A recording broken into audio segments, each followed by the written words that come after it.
पाकिस्तान विरोधात ऑपरेशन सिंदूर अजूनही सुरूच आहे। केंद्रीय मंत्री किरेन रिजिजू यांची माहिती। लाहोर कराचीसह पाकिस्तानातील 9 शहरात स्फोट, ड्रोन हल्ला झाल्याचा पाकिस्तानचा दावा। खबरदारी म्हणून लाहोर विमानतळ बंद। मुसळधार पावसामुळे चिनाब नदीवरील बगलीहार धरणाचे दरवाजे उघडले। पाणी कोंडीनंतर आता पाकला पुराचा धोका।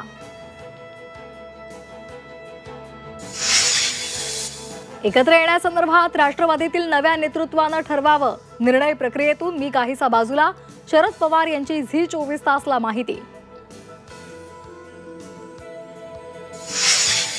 वर्ध्याच्या राजवाडा हॉटेलमध्ये जेवणात निघाला किडा।